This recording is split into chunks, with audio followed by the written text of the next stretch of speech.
Hello, everybody. This is Football Psych, and I'm Coach Mad Mike. And as you can tell, I'm here all by myself. Currently, right now, Shaq is MIA, and hopefully, we will get him to tune into the show here real soon. Sure hope he joins us. And Large Sarge is out on location. He is there at the Commanders game with the in FedEx. Well, actually, it's not called FedEx anymore. New Bank Stadium, or what is it? Northwest Bank Stadium. With his wife on the game. So he will be tuning in live on location, and I look forward to seeing him when he's able to pipe in here. So we will look forward to that. And in the meantime, we will get on with our show. Make sure that if you are new to the channel, make sure that you like and subscribe. This is a participation sport, so we want you to leave your comments in the comment section. We will do our very best to respond to you. Your comments are so very valuable to us, and I would love for nothing more than to be able to communicate with each one of you on our quest to earn one of these. That's right, a Washington Redskins Super Bowl championship ring. And is this our year? We will see. So, Jeff, welcome to the show. Good to see you on here. Yeah, the Jags suck, but you knew that. They suck since they actually came into existence. So what do you expect, man? That's just typical Jag football. You know, I know that you probably had another team in Florida that you like better than them at one particular point. But, yeah, the Jags have never really done it, man. Yeah, I know you want to say, come on, man, but come on, like, for real, the Jags? Ugh. I tell you what, if I bought the Jags, I'd move them to London. I wouldn't even keep them in the United States. That's how bad they are. So anyway, great having you guys on the show. We are going to get into it. This show is the pregame show to the game tonight. We would want nothing more than to win tonight and keep our quest going to a good show. Large Sarge is trying to call in. I don't know why he's trying to do that. But let's do this live. Let's get him on the phone and see what he has to say. Large Sarge, you are live on Football Psych. Why are you calling my phone and why aren't you on the show? Email me the link again. I can't do that, man. I'm live right now. You can't email me the link? Are you seriously? I'm in the middle of doing the show. Look at this, everybody. Large Sarge is asking me to email him live on this show on location. So the link is not gone. Go back onto the app and get it, man. It's in a former email. Just pull it up. Yeah, it's gone. Oh, okay. I will see what I can do about emailing you this. I'm doing this live on the show, by the way. This is insane. Love you. All right. So Large Sarge needs me to, no kidding, email him the link, and I'm going to do this live while we were doing this on the show, live on location. You can see how prepared he was to be there. But yep, I'm going to email it to him right now. Copy, paste the link. Large Sarge, email to him. Link, you fool. That's the title of the message I'm sending to him. Link, you fool. Get on there and get in there. So, all right, Jack. Hey, welcome to the show. Everything's come to perfect with us. Win in first place in the division. That is correct, because the Eagles have now dropped 2 games in a row. That's right, 2 games in a row. So we have a really, really good shot of just getting back there on top. Just love it. And you know what? I really think we have a good chance of winning tonight. What do you guys think? Make sure you put your comments in the comment section. Hey, if you are watching this show, make sure you get on your phone. Get on your nice little phone. Forward this link to a buddy of yours. Everybody's got a buddy. Send it to them and say, guess what? Dial in.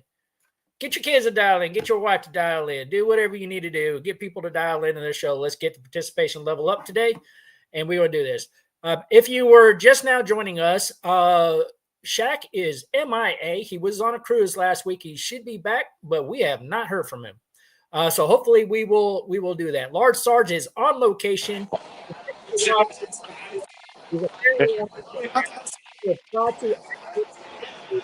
In just a moment. Let's see what we do. There he is, Large Sarge. What's up?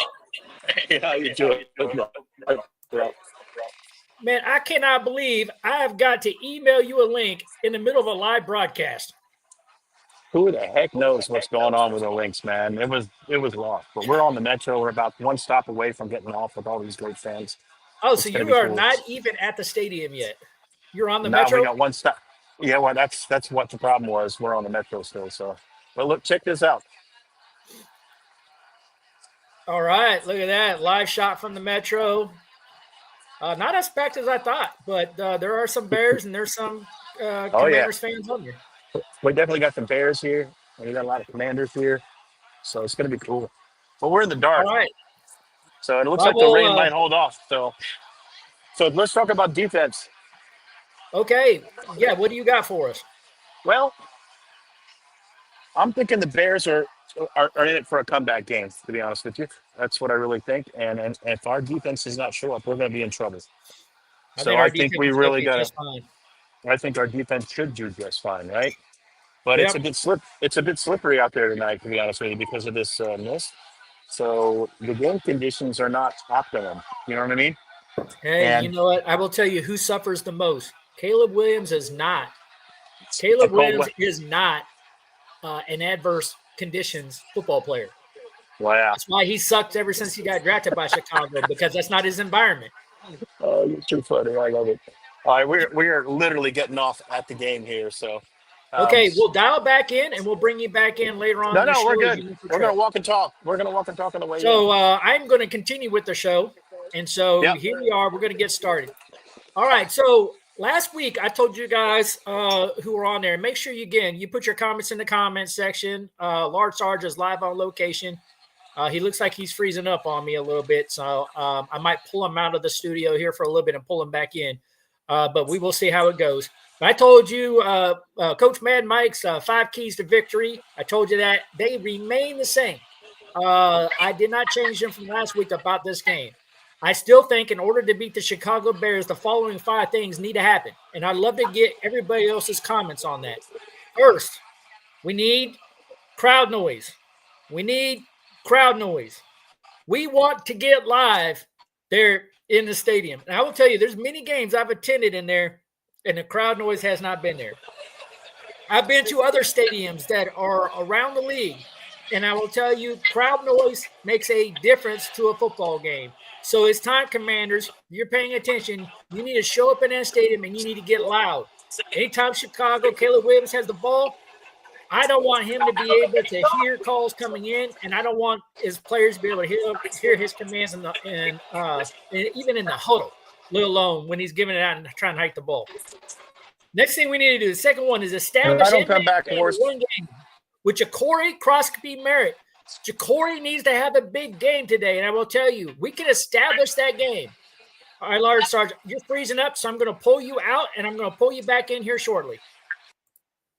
All right, so what we need to be able to do, again, is we need to be able to establish and maintain the run with Ja'Cory Crosby-Merritt. If we are able to do that and we control the tempo in this adverse condition game, we can sustain drives and be effective, be really effective at being able to come out of this game with a win. The third thing we have to do is we need another receiver to stand up. I said this before. Debo is coming off of an injury. I got news that he is suited up and he is going to be ready to go tonight. But Terry McLaurin's still out and Noah Brown's still out. That means this is a key opportunity. I'm looking for Jalen Lane to step up and have a big game. I know Large Sarge is looking for Luke McCaffrey to step up and have a big game. I really don't care which one it is. I want one of them to step up and have a big game in this one. And then we need to get Zach Ertz, who was absent last week in our win, but we need Zach Ertz to get some targets and get going. And where has Ben Sinnott been? He needs to step up and start getting in the game plan and get going. The fourth thing we need to do is we need to absolutely rattle Caleb Williams. And I'll tell you how we do that. If we can get a little bit of a pass rush and he slips on a little bit of wetness that's on the field and we throw his game off just ever so little bit, I think it's all it's going to do to completely wreck him for this game. And so that is one of our keys to victory. And then the fifth and final one, play more man coverage, especially in early downs. This will also dramatically help in wet conditions because they're not going to be able to get a whole lot of separation. You'll have more reaction time to be able to get to the ball. If you play off zone, you're not going to have the reaction time as a defense to be able to get this thing to be able to make a play. And you're just going to give up free yardage. So Jack Miller says, hey, Chicago is 18-18 in games after a bye week. And Chicago and Dallas have worse run defense. They're bottom 5 in ranks. Hey, that's good news there, Jack. I appreciate it. So 50%, well, they're going to get in a losing record after tonight because Chicago, you're going to be ready to go 18-19. All right, because you're going to take this one.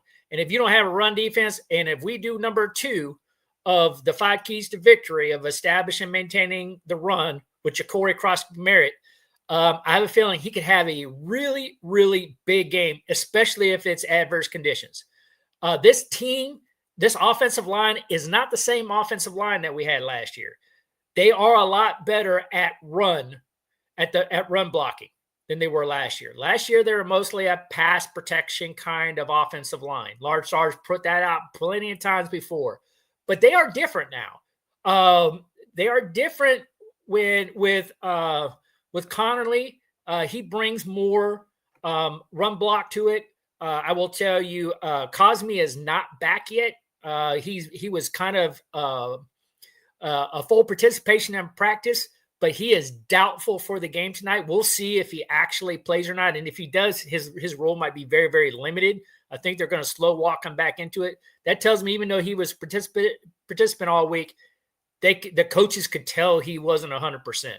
And maybe his football shape, maybe it's just he's gingering it a little bit, but we will see.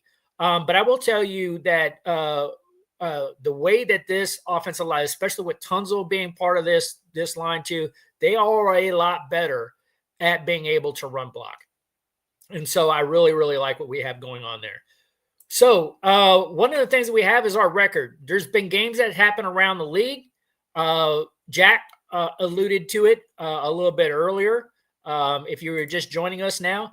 But the records have changed.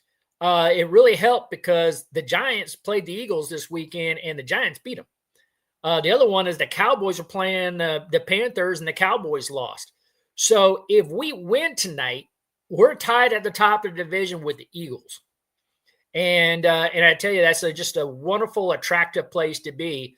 Now, I will tell you hold on a second here. Those are the final scores of the game. Let me just go there. So the Giants beat the Eagles 34-17. And the Cowboys lost to the Panthers 30-27. Those are 2 big divisional games that went on yesterday. And I will tell you that it just creates an opening for us here to get back on top of the division. But we have injuries. And here's the injury report that we have. And I'll show you this injury report, and then I'll turn around and show you the Giants injury report. So the key players that we have that are confirmed to be out, that is Terry McLaurin, and that's Noah Brown. So again, we have a short wide receiver lineup. Again, as one of my keys to victory, somebody else needs to stand up besides Deebo Samuel in the receiving game to help us. The other thing is John Bates, who's our primary blocker. It's unspecified if he's going to be good. I think he's going to be a game time decision, but it will certainly help with his run blocking ability if he's in the game. He has a shoulder issue, and the past 2 days he's been a full up in practice. And so that will certainly help. As mentioned before, Sam Cosme with his knee injury, even though he's a full participant, he's listed as doubtful for today. That just tells me that he might be either experiencing still some soreness or he's just not back to 100%. Jaden Daniels has been a full participant in practice. They're unspecifying whether or not he's a go or not, but I fully expect Jaden Daniels to play. And Chris Rodriguez and Deebo Samuel are both are listed as questionable. Deebo Samuel, I have confirmation he will dress and he will play tonight. Chris Rodriguez, on the other hand, I am not sure. He did not practice all week with the calf injury, and I'm not sure if he's going to be ready to go. With that being said, here is the Bears injury report. The biggest thing for the Bears is their defensive lineman, Grady Jarrett, will not play. He's listed as out for tonight, so he will not be in there. They've had a little bit of good news because they've been banged up quite a bit the past couple of days, past couple of weeks as well. with TJ Edwards being out. They've had Kyler Gordon out. Both of those guys are listed as a full go, so they are back in it. I know that they were also worried a little bit about Jonah Jackson on the O-line. He was limited earlier in the week. He is now listed as a full go.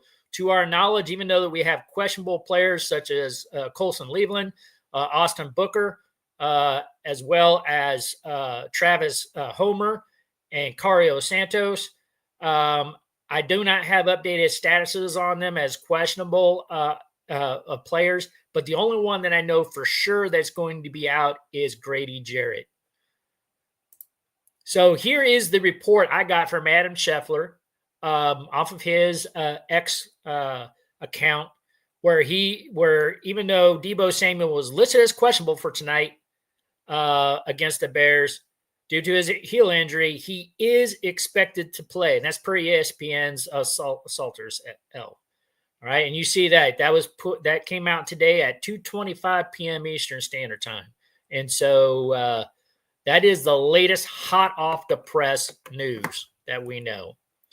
With that being said, I was going to pull Lard Sarge back into this, but it looks like he has fallen off. Maybe he's working and walking his way to the stadium. And we still do not have Shaq back on with us yet. So we will keep going, and we'll see if either one of them join us here real soon. So what are the odds? For those of you guys who know me, I'm not a gambling guy. I'm just not. I don't do the DraftKings, and I don't do all that other kind of stuff. So I don't care about money lines or over and under or anything else like that. But I will tell you, Jeff, Deebo, you got to have Deebo in the game. Deebo is going to be in the game. He will be playing. I was just mentioned just a while ago, the Adam Schefter report. It just came out a few hours ago, and he will be playing. And so, again, what I was saying here about the odds, I'm not a gambling person, but according to the odds that are out there, according to BetMGM, as of today, that is the Commanders by 5.5 points, with an overall over-under of 49.5 points. And so I know you guys are all tracking the game. Lard Sarge, it looks like his camera is freezing up a little bit, but as soon as we get a good picture from him and we get some stuff, we will get him back on the line. Lard Sarge, can you hear me? Let's see if we can try to bring him in and see if that works. I'm going to try to bring Lard Sarge back into the lineup here. Lard Sarge, can you hear me? Can you hear me, Lard Sarge? All right. Well, guys, we will continue to work the technical difficulties there, and we will bring him back in when we can bring him back in.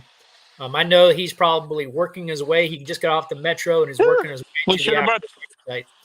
So I can hear you. All right. Well, I'm going to try to put you back on then. All right. I cannot see you. Your screen is dark. I can hear you. Oh, there you go. I can see you a little. Well, there you goes your camera.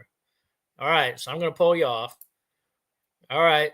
We'll continue to work through his technical difficulties. This is the first time him trying to be on a road and broadcasting from a game. So those are going to be some interesting things that we're going to have to deal with for this pregame show as he tries to work out his technology.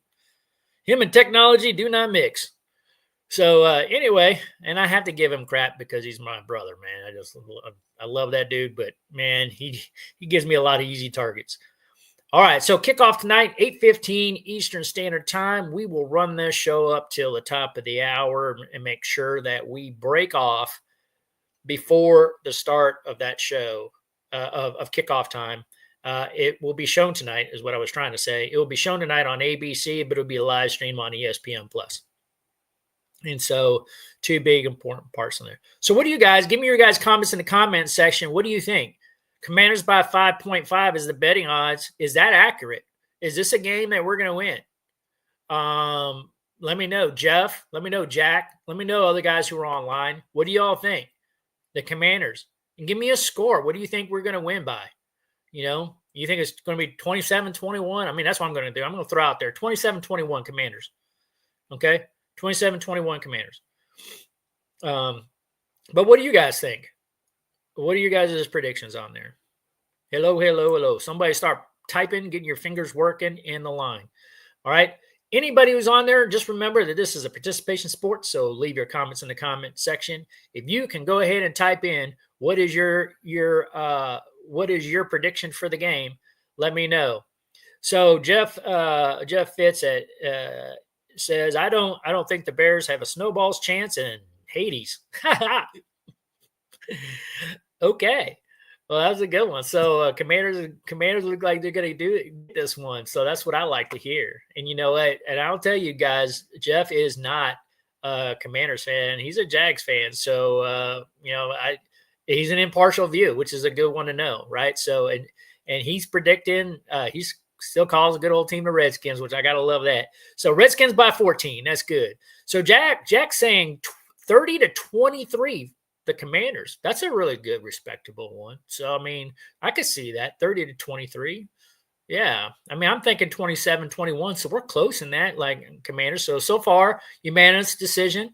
Is there anybody out there who's listening in who does not think that the Commanders are going to win this game? I'm just kind of curious. I'd like to be able to call you out how wrong you are. All right. No, just out of all fun. Hey, anybody who's listening in, make sure you send this link to a buddy. Get them on here. Let's talk some mess about this football team. But what I will show you is the game preview picks by NFL.com. Here's all their top 10 main analysts that they have and what do they have. I will tell you, G. Gordon, I don't know what he was thinking. But the Bears winning 73-0. I don't know where. Oh, man, he needs to be drug tested. He needs to be drug tested is what he needs to be done. Everybody else had realistic scores on their score sheets. A-Rank from NFL.com said the Bears 30-27, having them winning by a field goal over us. But every other analyst on there, including the top 3 ranked analysts that are at NFL.com, all have the game going to the Commanders. All decided in less than 7 points.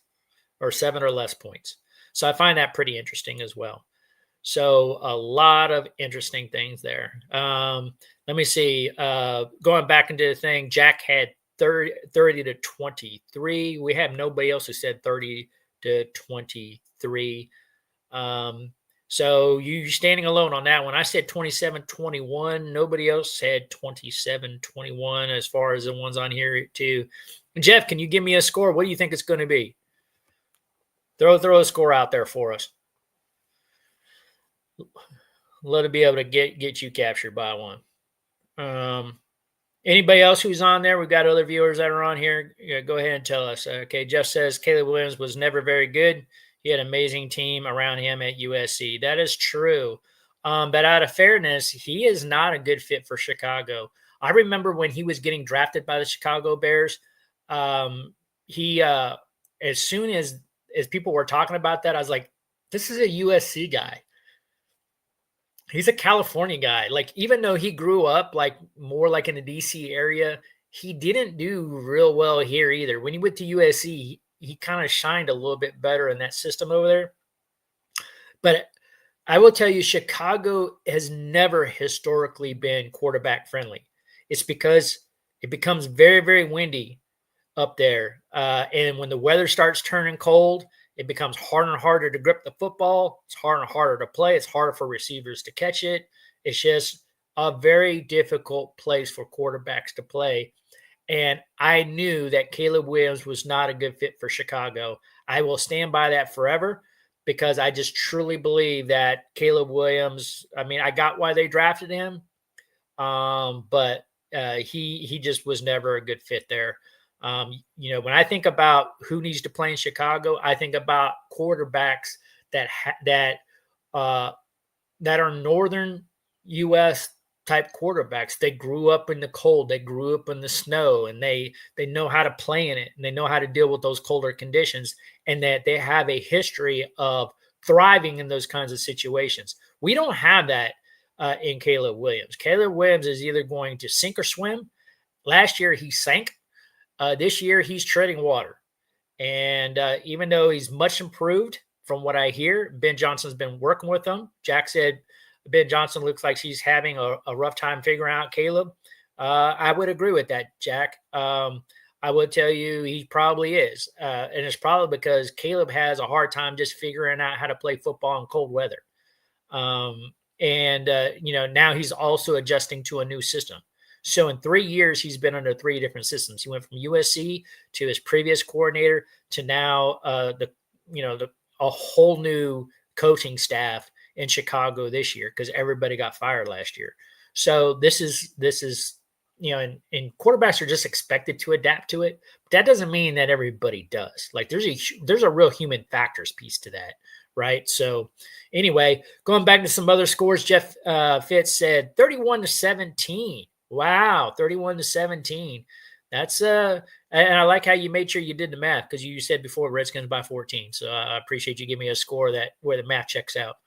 And then his wife, who happens to be my sister, said Redskins 34-28. So there's that 6-point spread there for her.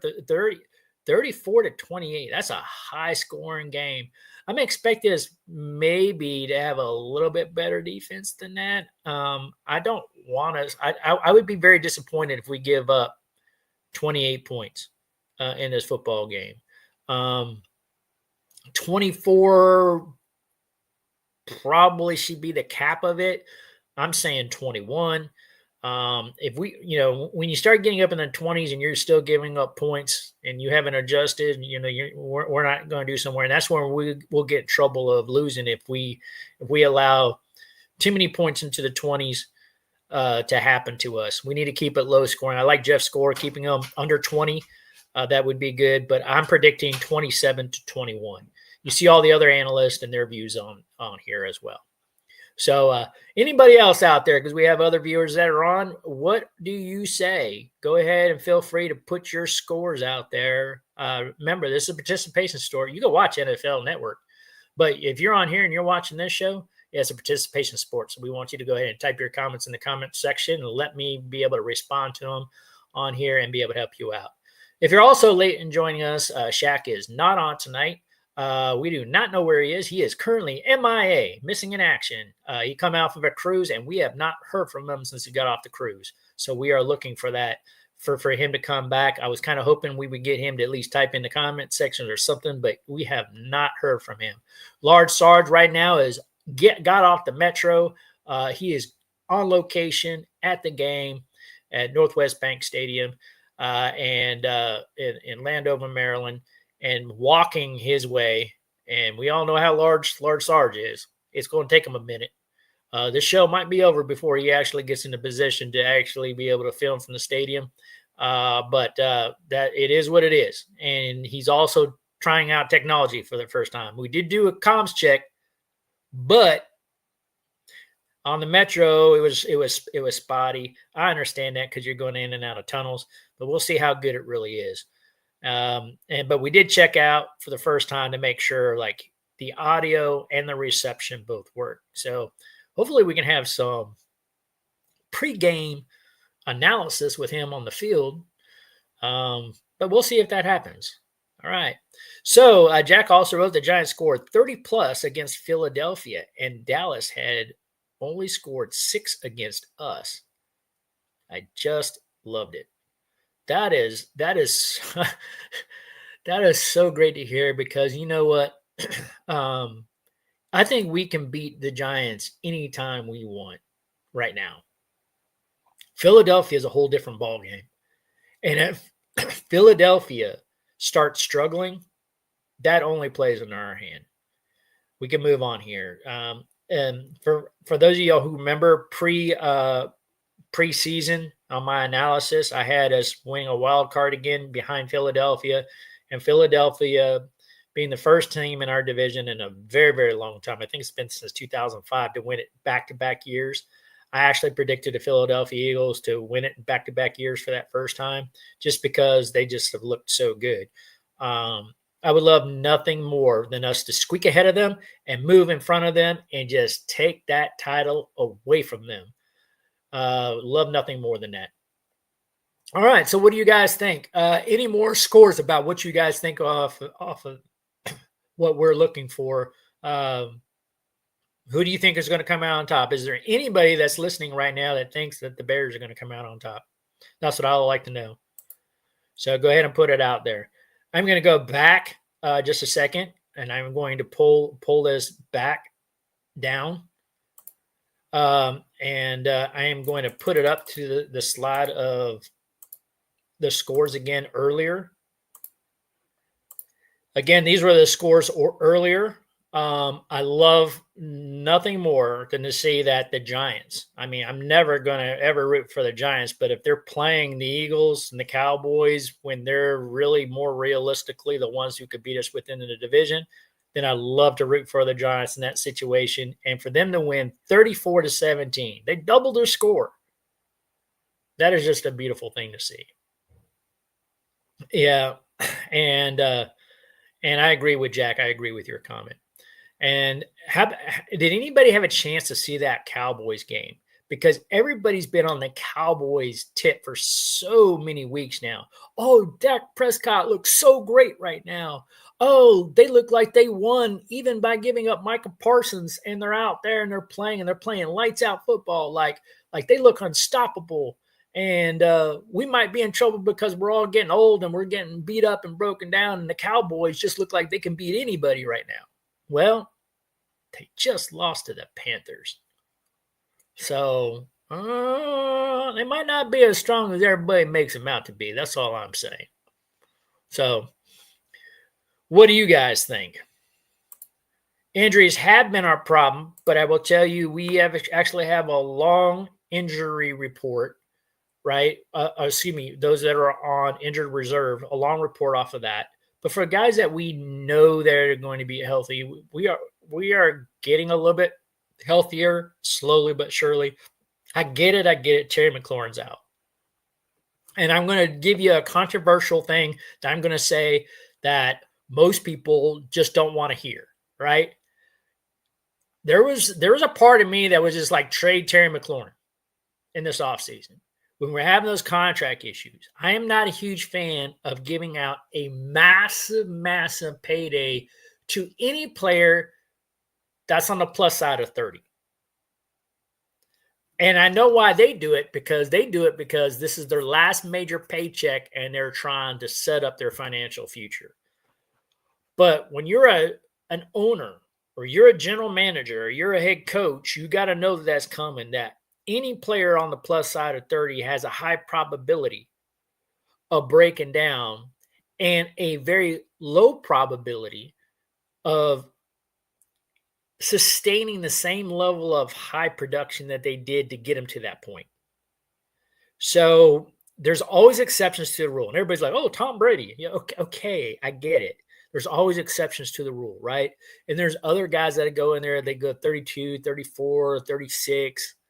But as a general rule, right, majority of players, when they get on the plus side of 30, their production is going to start dropping.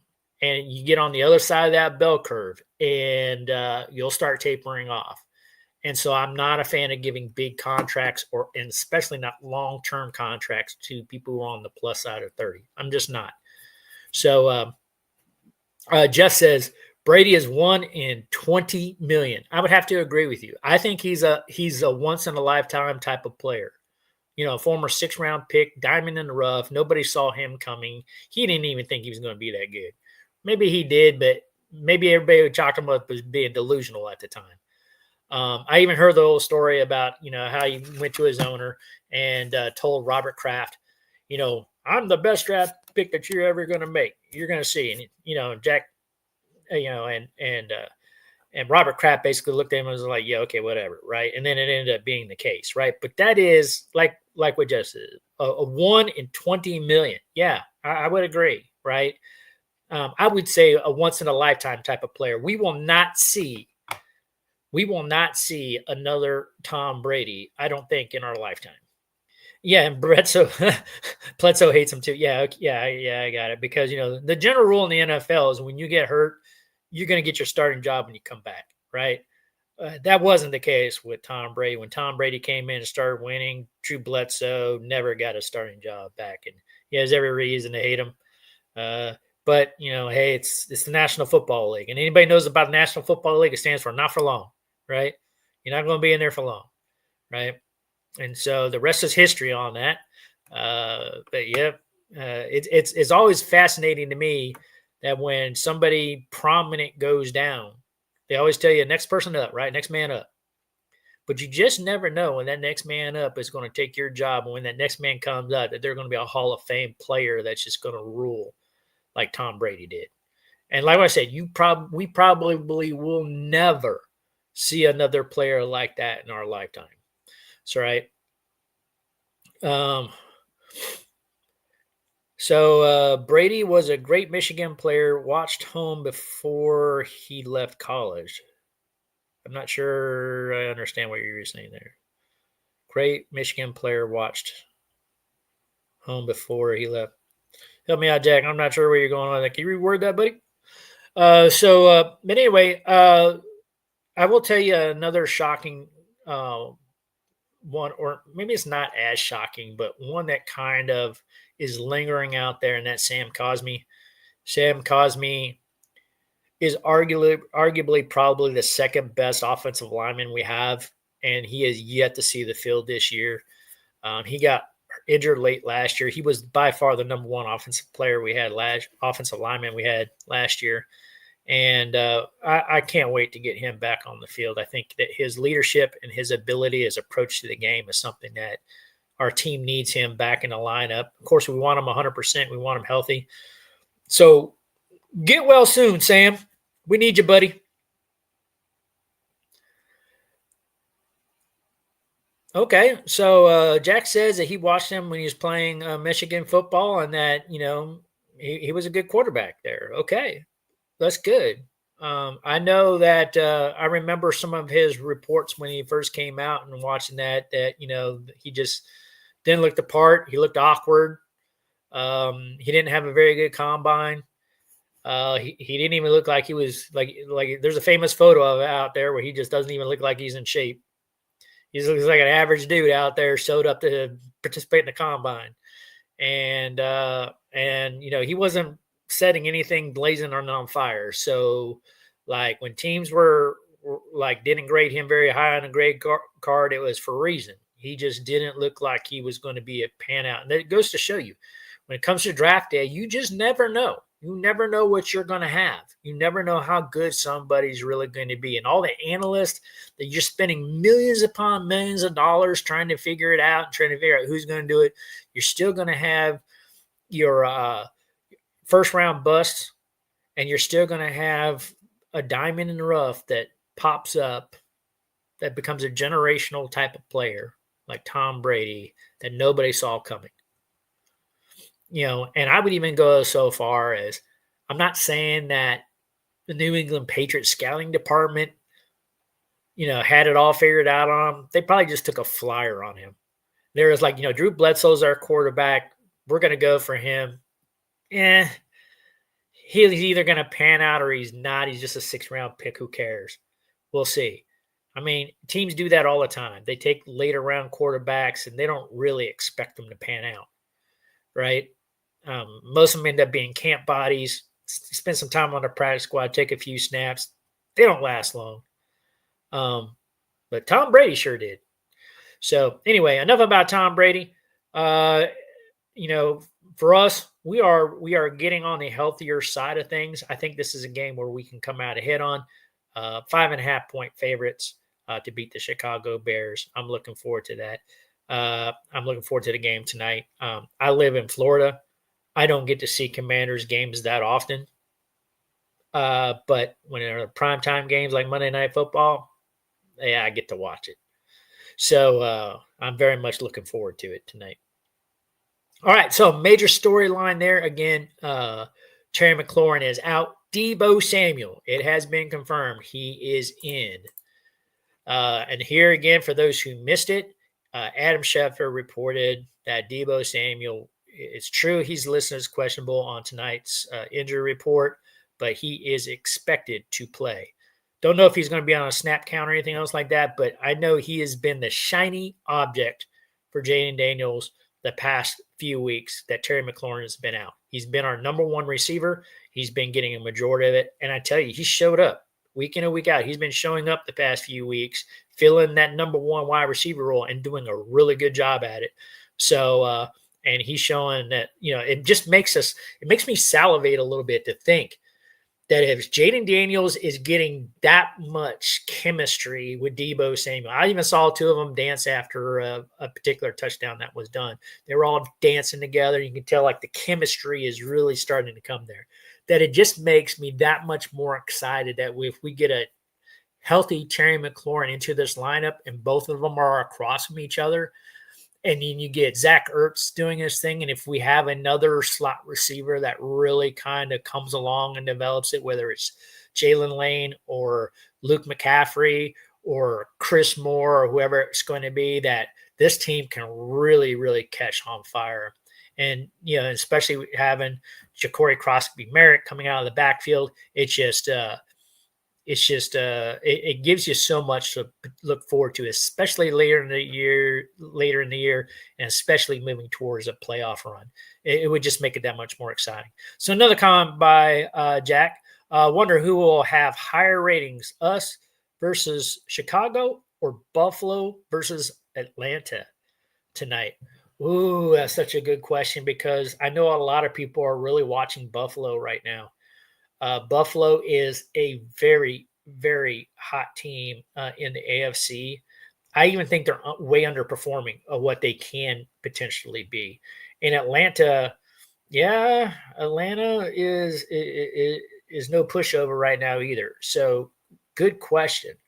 And then, I think what captivates probably audiences for viewing with our game over that game is everybody still likes the idea of the Caleb Williams, Jaden Daniels head-to-head matchup because obviously Caleb Williams went first in the draft ahead of Caleb Williams, and there's still that thing, like those two will always be connected. Like who got the better deal? Should have Caleb Williams gone number one, been the overall pick? We squeaked one out on them last year, so this is kind of seen as that rematch, right, between the two teams. I still think we're going to beat them again. So, that's a good question. I don't know who would actually do that. So right now it's 7-7 in the Buffalo Atlanta game. That's good. Everyone in Buffalo hated that Josh Allen was drafted, and now they love him. How many players in the NFL are like booed on draft day, but end up being loved by their teams later? Because I tell you, I watch the draft every year, and I probably track more than the average fan. I probably track players pretty much through the third round pretty well, where I think the average fan pays attention to the first round of the draft. Let's be honest. They don't really know anybody after that. They kind of, like, hey, I need a running back or I need a wide receiver for my team or whatever, right? But they don't really are tracking the players that hard. I probably track them a little bit more, but I'm not at the high-level analyst level where I can do a 7-round mock draft with any kind of level of proficiency. I'd be guessing pretty much into the fourth round and beyond. Maybe a lot of teams are too. But that being said, I think there's been a lot of players I've seen through the year in drafts that get booed that actually turn out well. And I've seen other players that get cheered. Like I remember people just cheering for players that just didn't pan out. And I'm trying to remember the one that got drafted. Who was a quarterback that came out of Texas, University of Texas, who came into the league that everybody was thriving about, and then all of a sudden, like, he just didn't pan out and he ended up becoming a big bust. His name, I'm drawing a blank right now. Help me out, somebody, and put it in the comment section. But I'm sitting there thinking, like, trying to think of who he was, but again, we've all seen quarterbacks who've been booed, and you're right, Josh Allen. I didn't know that he got booed and he was hated by it, but like, There's a quarterback from California that was horrible. Oh yeah, Vince Young. Vince Young. Thank you, Vince Young. He was that one. Like everybody was all over, like cheering about how great Vince Young was going to be. Oh, this guy out of Texas, he's going to be so phenomenal. And Vince Young, yeah, he wasn't so phenomenal, right? So you see both of it. You see guys who are like get cheered and like applauded, and people going like all crazy for them, right? And then you see guys, others they get booed, right? And I always like wonder what's behind the mentality of fans that just will boo a player that comes onto their team. I mean, because obviously the scouting department and the coaching staff believe in the guy, and it's not a huge confidence builder to think about it if you were drafted and you're like all excited, like, oh man, the Washington Commanders are going to draft me, and then they go and draft you, and then all the fans boo you. You're just like, oh man, like what did I do to get booed, man? I'm like, this is supposed to be the happiest day of my life, and I just got booed.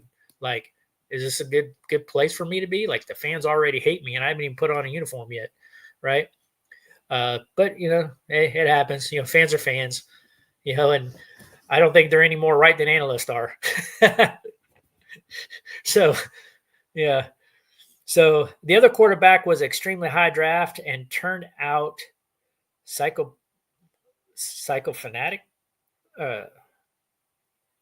Was Johnny Money. Yeah.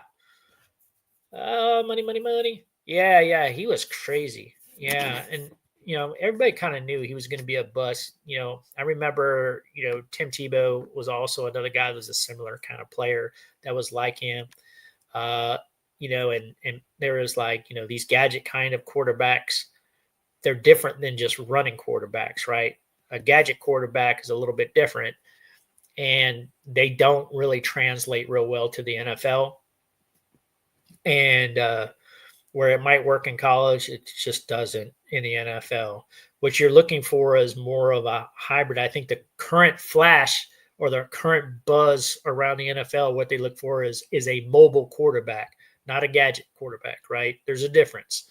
You need to be able to operate, show that leadership, command presence in the pocket, but also have the athleticism to use your legs to pick up critical first downs or extend and make big plays when they become open. So he goes, Tebow didn't make it because they hated his faith. He took the Broncos to the playoffs. That is a true statement. I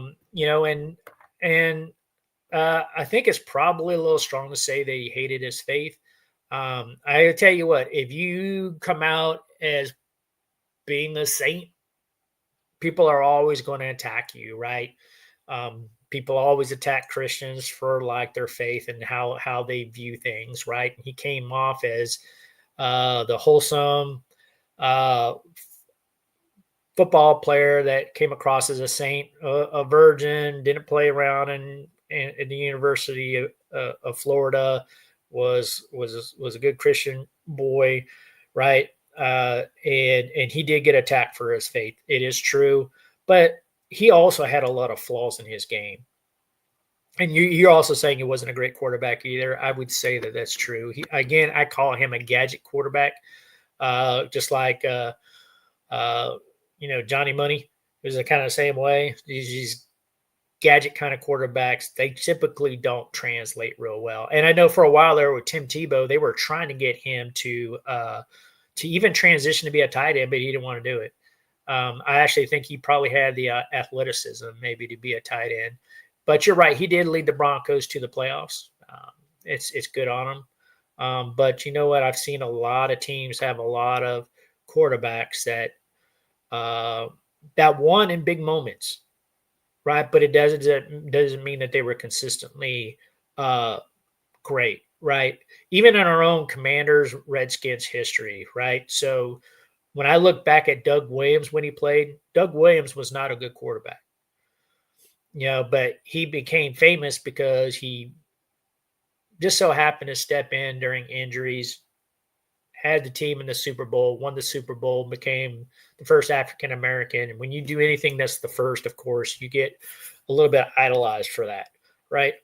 But if you really go back and look at his career, he was not a great quarterback. When you go back and look at Mark Brunell, who played for I believe it was Jacksonville. Was that your team there, Jeff, for a while? And then he came to us. He was not a good quarterback. When you look at Mark Ripken, who helped win a Super Bowl with us, he was pretty good for good years, but he wasn't great. It's been a long time since a Washington team, whether we were the Redskins or the Washington football team or the Commanders, whatever, it's been a long time since we've had a good quarterback. And some would argue, I don't know if we ever really did. Some people will say Joe Theismann. I'm probably say with Sammy Ball, even though he played every single position under the sun.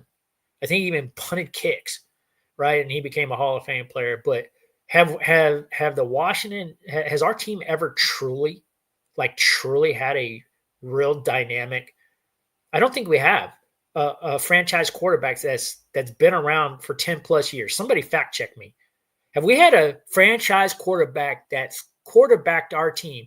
And our team was established in 1932. Like, we've almost got 100 years of history. And I don't know if we had a quarterback that's been our quarterback for 10 years. I know we've been through like 100 of them over the past 10 years. So anyway. Oh yeah, Mark Sanchez. That's another good one. Mark Sanchez, the former Jet. Yeah, I remember when he got drafted. He was actually super excited to become a Jet, but he didn't do so hot when he got there. Yeah, and Mark Brunell, you're right. Mark Brunell, I mentioned him earlier. Yeah, he was a one-hit wonder. Yeah. And there's been quite a few that are out there. I know. Andrew Luck, another one. Yeah. Yeah, Andrew Luck, those days. And we're reminiscing on some quarterbacks right now. But yeah, I will tell you that there is one. The last closest one was Theismann. Yeah, Jack, I think you're right. And many people thought that maybe he was at franchise. I mean, Lawrence Taylor breaking his leg, of course, ended it all prematurely. But I don't think in our history we've had anybody other than Theismann that I could really point to. So no other one lasted more than 6 years. Thank you, Jack, for fact checking that. I kind of figured we didn't have anybody that went a decade, right? So when you think of all the great quarterbacks through history, you can go through just about any team and go oh yeah, this was their franchise quarterback that they had during their history of their team, right? And many older franchises have had several franchise quarterbacks through their history. We haven't, and we are one of the oldest teams in the NFL, and we haven't, right? Another one that I'll tell you that really hasn't is the Chicago Bears that we're playing tonight. Again, the conditions in Chicago are not favorable for quarterbacks. But anyway, so Williams was a free agent from Tampa. So yeah, Doug Williams. Yeah, I will tell you, he still gets immortalized walking around the halls of Ashburn, Virginia, and I find it kind of interesting how they really look at him, and he's been part of their staff for many years. I think he's been more influential being in the front office than he ever did being on the football field. Okay, great. He was the quarterback for one of our Super Bowl wins. But that just goes to me to show more of a testament of what Joe Gibbs did back in the day, because he won 3 Super Bowls with 3 different quarterbacks. I don't know if any other coach can say that, right? So Trent Dilfer was a horrible quarterback and won a Super Bowl. That is a true statement. Yeah. So, Trent Dilfer. Oh, my goodness. So what a good one. So man, I love the participation tonight. Hey, for you guys listening in, just keep typing in the sections. Appreciate all the comments. Love the feedback. That's really good. So we are about 6 minutes out from the top of the hour. And I tell you what, we are about 20 minutes prior to game time. I'm going to go for about another 5 minutes max, as long as you guys still have comments to go. And we will continue to do that. Again, the Commanders are favored by 5.5 points tonight, and the game's going to be televised tonight on ABC or live streamed on ESPN Plus. Also, for your picks earlier today, we were talking about the picks that came in. This is the top 10 picks of the NFL.com senior analysts that are in there. Just reporting in that Atlanta just scored a touchdown. So, wow, that's a big one. So, because you would ask me, I would have been like, Buffalo's going to run away with this game. And it sounds like right now they're losing. So, it looks like we have a good game on our hand as that one finishes up.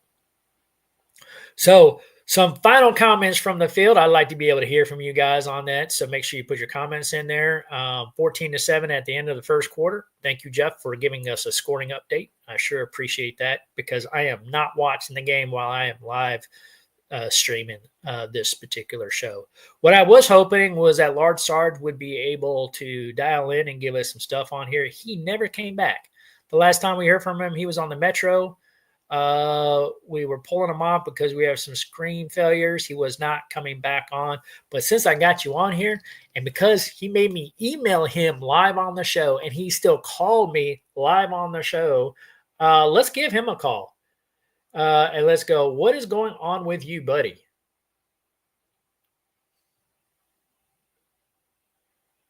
Call Ray. Let's get him on here and see what's going on. Lord Sarge, where are you, buddy? It is ringing. We're going to hear. Hey, buddy. Why are you not on this show? We are still live, and you are not on the show. I should have connection here shortly. I'm at the top of the stadium. You're at the top of the stadium. You're out of breath. You need to lose weight, bro. Run some laps. Run some stairs. I have no idea how bad it is to walk up to all this ramps. It's pretty easy, actually, bro. You're just like, nah, not in very good shape to do it. I'm dying. You're dying. I'm almost there. I'm 50 You feet away from listen. the We've got like less than 4 minutes left of the show. You need to broadcast something. Get your butt on the air. I will try. I'm hanging up on you now. There you go. There's a lovely Large Sarge getting his butt chewing from good old Coach Mad Mike. And apparently he's running stairs at the stadium. I need a YouTube video of that, honestly. So anyway, go Skins from the Jaguars fan. Gotta love that. Gotta love that. All right. So again, I'm predicting a 27-21 victory of the Commanders over the Chicago Bears. I am very, very interested on how Caleb Williams plays tonight. Honestly, I don't watch Bears football often. And so this will give me an opportunity, a chance to kind of see really where are they. I mean, I had a chance to see them play once last year when we played them, and they did not look that good, even though the game was a lot closer. But to be fair, we weren't looking that good at that particular time either, but we still snuck out of there with a win. We didn't really get our groove until the second half of the season where things started coming together. I remember the first 5 or 6 games last year, we were looking rough trying to figure things out. You know, even game 1, we could have lost to the Giants if they had a kicker, but they didn't have a kicker. So y'all probably remember that game.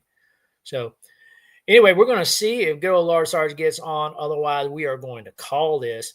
Anybody have any parting shotting comments before the game tonight? Please put them in the comment section. I'd love to be able to hear from you. What player, let me ask you this. What player are you like excited to see tonight on either team?